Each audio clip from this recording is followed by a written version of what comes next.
मैं ईश्वर में भरोसा नहीं करता हूं। क्या आप ईश्वर के होने का कोई प्रमाण दे सकते हैं?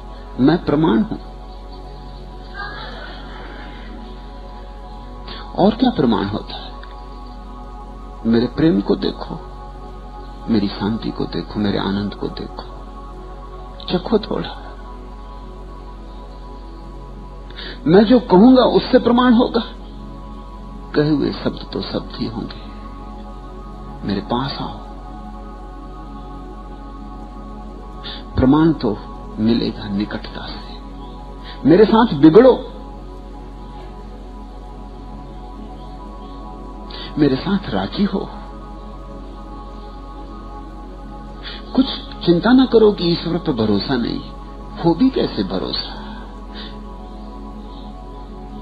कैसे भरोसा है?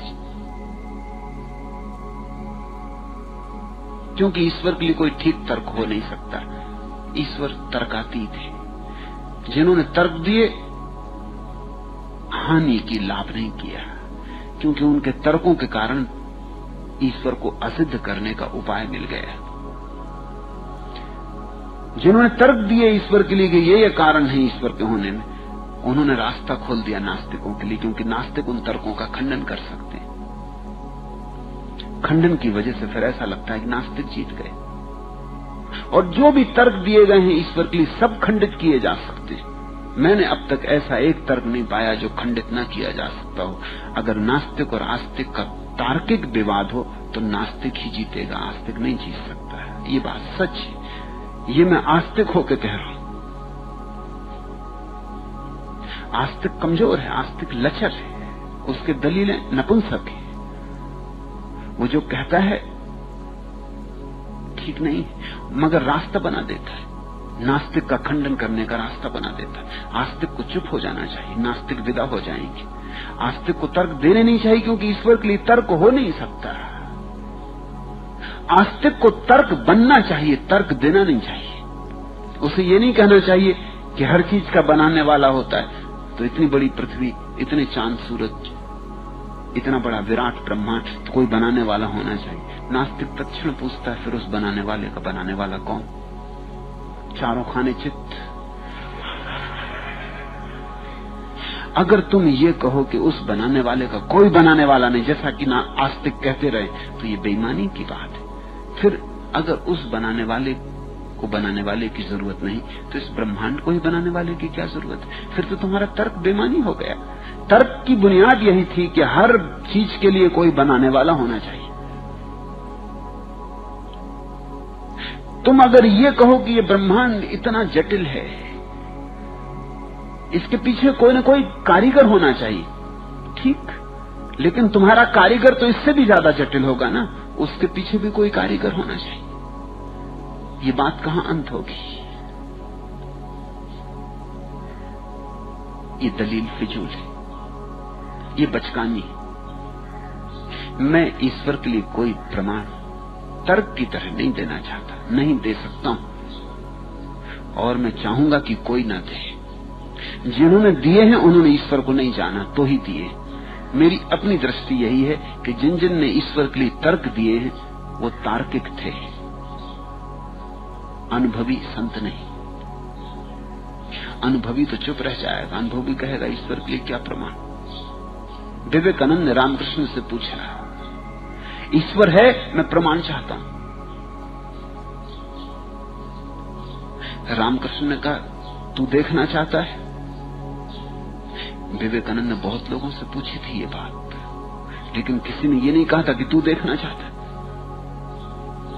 जिसके पास गए थे उसने कुछ तर्क बताया था, और विवेकानंद बुद्धिशाली व्यक्ति थे, उन्होंने उसका तर्क खंडन किया था। लेकिन रामकृष्ण ने कोई तर्क ही न दिया, तो खंडन का तो उपाय ही नहीं छोड़ा।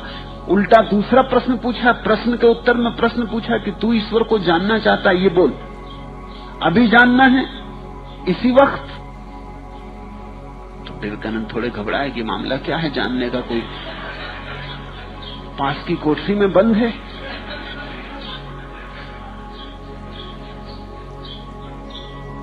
विवेकानंद पहले बार डरे किसी आदमी से, कहा मैं सोच के आऊंगा। रामकृष्ण ने कहा, ये भी कोई प्रश्न? सोच के आओगे? पहले ही सोच लेना था। ईश्वर के संबंध में प्रश्न उठाते हो तो पहले ही सोच लेना था। मैं तुम्हें कोई तर्क नहीं दूंगा। मैं भी तुमसे कहता हूं, जानना है, अभी जानना है,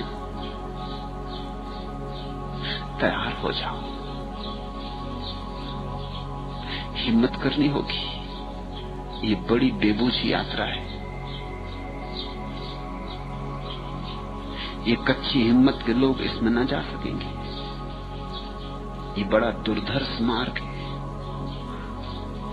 क्यों? क्योंकि अपने को बिना मिटाए कोई परमात्मा को नहीं जान सकता। इसलिए तुम कहते हो परमात्मा को जानना है, मैं तुमसे कहता हूं मिटना होगा तो ही जान सकोगे। रोशनी को जानना है, अंधेरा जाएगा तो जान सकोगे। परमात्मा को जानना है, अहंकार को जाना होगा तो ही जान सकोगे। तुम चाहो कि अहंकार के रहते जान लो तो न जान सकोगे। ये तो ऐसे हुआ कि आदमी कहे कि मैं आंख तो बंद रखूंगा और रोशनी जानना चाहता हूं। आंख मैं नहीं खोलूंगा, आंख तो बंद ही रखूंगा और रोशनी जानना चाहता हूं। और अगर हम उससे कहें कि आंख खोल के ही जान सकते हो, वो कहे मैं आंख भी क्यों खोलूं, मुझे रोशनी पे भरोसा भी नहीं, पहले भरोसा आए तब मैं आंख खोलूं। तो क्या करोगे इस आदमी के साथ? और ये आंखें तो बाहर की हैं, जबरदस्ती भी खोली जा सकती, भीतर की आंखें जबरदस्ती नहीं खोली जा सकती। इन पंक्तियों पर ध्यान करना। निकल के जन्नत से आए थे हम, वहां कोई हम नफस नहीं था। चले हैं दुनिया से तेरी यारब, यहां कोई हम नवा नहीं है। ये सिलसिला मौत और जिंदगी का तो है फरेबे निगार यकसर। न कोई आया यहां कहीं से, यहां से कोई गया नहीं। तलाश दरमा में मैं भटकता कहां फिरूंगा मेरे मसीहा। तेरी नजर के सिवा मेरे दर्द दिल की कोई दवा नहीं। तुम ही कहो मैं तुम्हारे दर से कहां चला जाऊं उठ के आखिर। सिवा तुम्हारे जहां में मेरा कोई भी तो आसरा नहीं। जो तू है तो मैं नहीं हूं पैदा, जो मैं हूं तो तू नहीं है जाहिर। यहां तो बस बात एक की है, यहां कोई दूसरा नहीं। खुदा के बंदे खुदा को पाते हैं अपनी हस्ती को खुद मिटा के। खुद ही की तकमील करके देखें जो कह रहे हैं खुदा नहीं। खुदा के बंदे खुदा को पाते हैं अपनी हस्ती को खुद मिटा के। एक ही रास्ता है उसे पाने और जानने का, अपने को मिटा देना। खुदा के बंदे खुदा को पाते हैं अपनी हस्ती को खुद मिटा के। खुद ही की तकमील करके देखें जो कह रहे हैं खुदा नहीं। जो कहते हैं ईश्वर नहीं है, वो एक छोटा सा काम करके देखें, अपने को शून्य करके देखें, अपने को मिटा के देखें। तत्क्षण क्षण भी नहीं जाता, पल भी नहीं बीतता, इधर तुम मिटे उधर परमात्मा हो जाता है। जो तू है तो मैं नहीं हूं पैदा, जो मैं हूं तो तू नहीं है जाहिर। यहां तो बस बात एक की है, यहां कोई दूसरा नहीं। तुम पूछते हो परमात्मा कहां है, और मैं कहता हूं परमात्मा कहां नहीं है। तुम पूछते हो परमात्मा का प्रमाण, मैं पूछता हूं तुम्हारा प्रमाण। तुम हो इसका प्रमाण है? क्या प्रमाण है? क्योंकि जो भी अपने भीतर गए उन सभी ने पाया कि वहां कोई नहीं है, वहां सन्नाटा है, वहां मैं नहीं। कभी जरा शांत बैठकर अपने भीतर जाकर खोजो कि मैं कहां है, और तुम बड़ी मुश्किल में पड़ोगे। टटोलोगे इस द्वार उस द्वार, इस किनारे उस किनारे, अंधेरे में भटकोगे, टकराओगे, मगर कभी मैं न पाओगे, क्योंकि कभी किसी ने पाया ही नहीं। तुम ये जान के चकित होगे कि परमात्मा को पाने वालों की तो लंबी कतार है, और छोटे मोटे पाने वालों की नहीं, उनकी जिनकी बात की गरिमा होगी। वेदों से लेके अब तक परमात्मा को पाने वाले गवाह तो बहुत हैं, लेकिन तुमने कभी ऐसा कोई गवाह सुना जिसने अहंकार पाया हो, जिसने ये सिद्ध कर दिया हो कि मैं हूं? आज तक नहीं हो सका। जो भी सिद्ध करने गए असिद्ध हो गए। जो भीतर गए उन्होंने पाया मैं नहीं, और पाया कि परमात्मा है। परमात्मा तुम्हारे भीतर है, मैं तुम्हारी भ्रांति है। परमात्मा की किताब को तुमने गलत ढंग से पढ़ा है, मैं की तरह पढ़ लिया, और तुम भीतर जाते भी नहीं। वहां असली किताब है, वहां वेदों का वेद, कुरानों की कुरान है, वहां श्रीमद् भगवत गीता है, वहां भगवान है।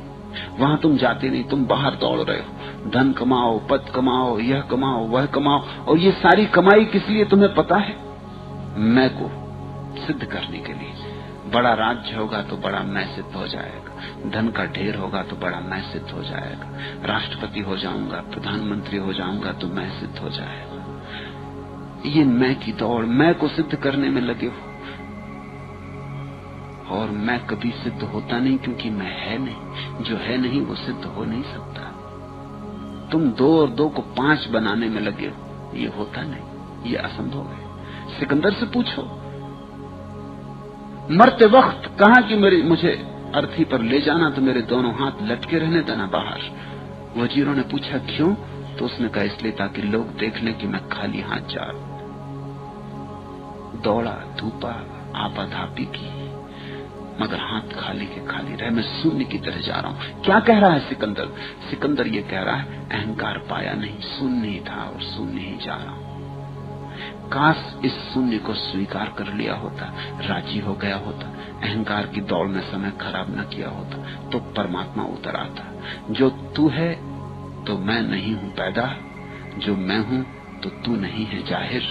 यहां तो बस बात एक की है, यहां कोई दूसरा नहीं है। खुदा के बंदे खुदा को पाते हैं, अपनी हस्ती को खुद मिटा के खुद ही की तकमील करके देखें। जो कह रहे हैं खुदा नहीं।